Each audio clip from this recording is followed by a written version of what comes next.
people, and welcome to another episode of Bodybuilder Reacts. If it's your first time here, welcome.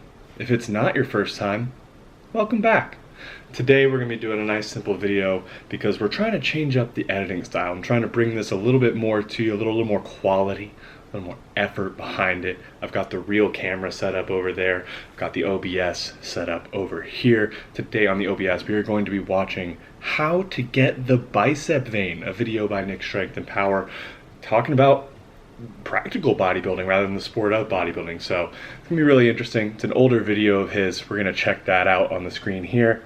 I'm gonna cut back into you on an individual shot so that we can talk about it a little bit, and we'll go back and forth. All right? This video.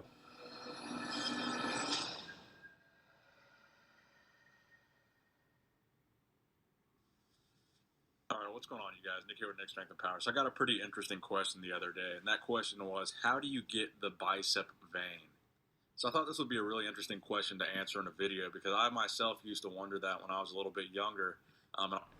This is a super common question. A lot of people, when they first get into lifting, you know, the bicep vein itself, this guy right here, is kind of a symbol of being strong and of being powerful, along with, you know, the forearm veins and everything. It's something that kids really want to get into when they first get into bodybuilding. I know me being super lean, the first couple times I lifted, I got a bicep vein and it went straight to my head. I went and I bought like 5 tank tops, the first tank tops I've owned in my entire life.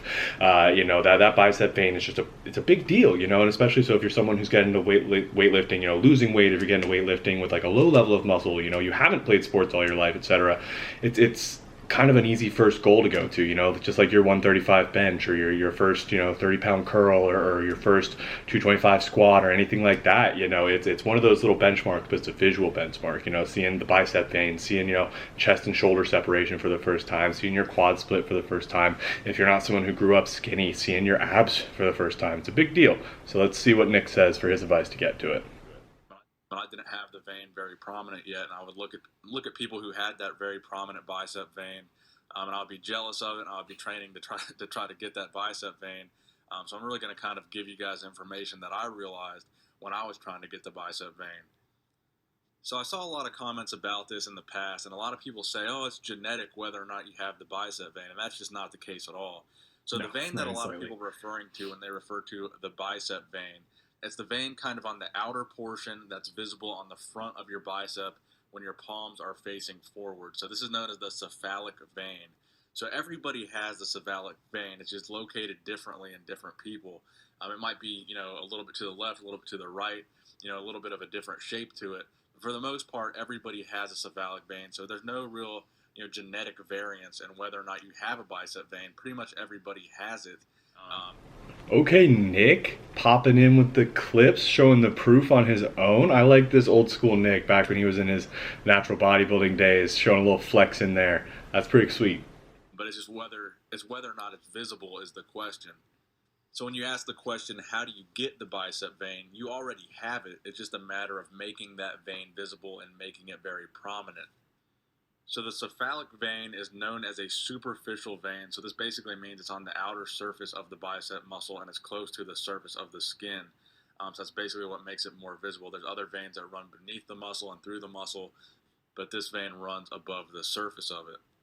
So if you're trying to make your bicep vein or any other vein more visible, the number one most important factor is being lean. So if you're lean, you're probably going to have visible veins. But if you're lean and you don't have visible veins, the problem is that you probably don't have enough muscle mass to really push those veins to the surface and get a good pump and blood flow in the muscle to really make those veins full and visible. So the number one most important thing would be to be lean if you're not already lean. But if you are already lean and your bicep vein is not very prominent, then the first thing you need to do is put on some muscle mass, and that will help with the blood flow in your arms. Kinda. I mean, yes, the being lean, obviously, vascularity is something that happens when there is less fat in between the skin and the stuff that's underneath it, because the especially the superficial veins, like he's talking about, are going to be on top of the muscle, so outside of the muscle, but still beneath the skin. And the fat layer, that adipose tissue layer, is beneath the dermal layer of the skin, but above the muscular layer. So this bicep vein right here is under the skin, and it's under the fat that I have in my bicep, but it's on top of the muscle. So what he's saying is obviously first lose the fat that's covering it, then build the muscle underneath it that pushes it out.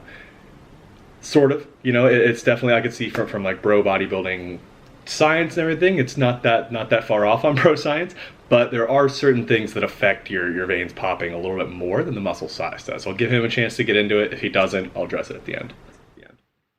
So if you're already lean and you already have a decent amount of muscle mass and your vein visibility still isn't really what it should be, then there's other things that you need to consider, and that would be nutrition. So nutrition will be one thing that you could really change up your vascularity with. For me personally, and for a lot of other people, it seems to be eating high sodium foods and high carbohydrate foods when you're already lean is going to make you a little bit more vascular. So that seems to be the case for me, and for a lot of other people that works very well as well.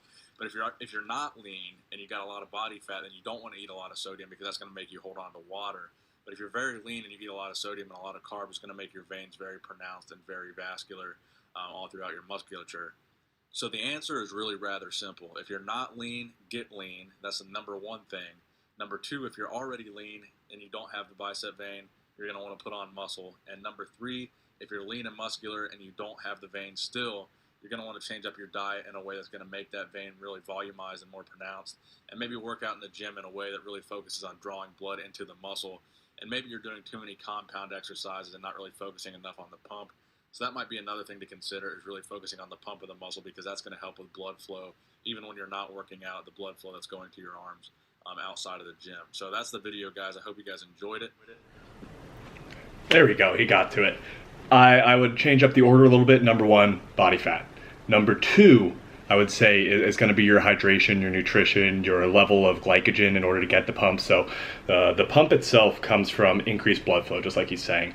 And it's not just increased blood flow, but it's also what the blood is carrying. So increased blood flow is going to happen through hydration and happen through exercise. So make sure you're hydrated. Make sure that you have sodium and potassium in your body in order to get that blood in, get that water into your muscles. So your blood will carry the sodium and potassium along with the water into your muscle, which your muscles are 70% water. Your blood is also going to be 70 to 80% water as well. So you got to make sure that you have enough hydration, which is not just water, but electrolytes as well. Now, the last thing, like he was mentioning, carbs, simple carbs, sugars, things like that are especially good for getting a pump because they're easily digested.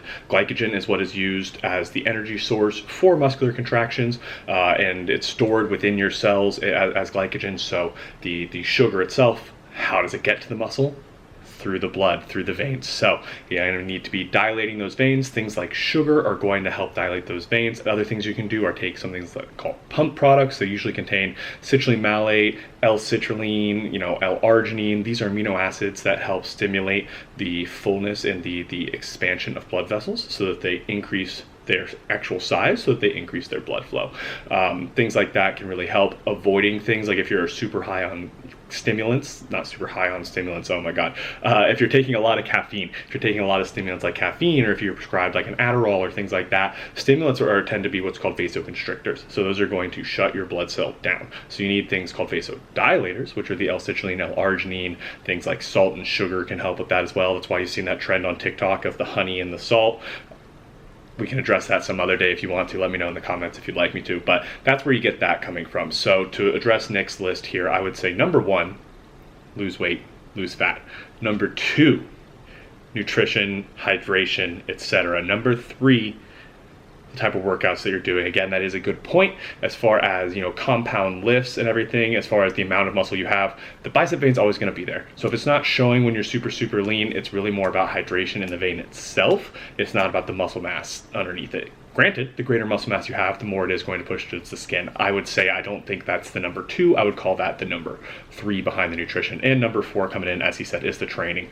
Are you training to put blood in a certain spot that you want to train it? Everyone always says, you can build your arms enough by doing compounds. If you're doing rows and you're doing bench, you should be working your biceps and triceps. And that's true, but if you're not getting specific blood flow to the muscle, you're not going to get specific nutrients to the muscle, and you're not going to get specific pump to the muscle. That's why hypertrophy training and bodybuilding training is different than powerlifting type training. That's why a lot of times you'll see powerlifters and people who can bench insane amounts and they got tiny arms, because it's not about the arms and they don't train the arms specifically. So hope this helped. Hope this helps you in your quest to get a bicep pump and get that bicep vein. Comment down below what you'd like to see next. Let me know if you're liking this type of video or not. It's going to be a little bit of extra effort to put into, but you guys are worth it to me. So let me know if this is paying off for you, if you're liking this type of style, and I'll see you guys in the next one. Like and subscribe to me, like and subscribe to Nick. The video will be linked down below. Check out my boy Riisky, whose music I'm taking for the intros, and I'll see you guys next time.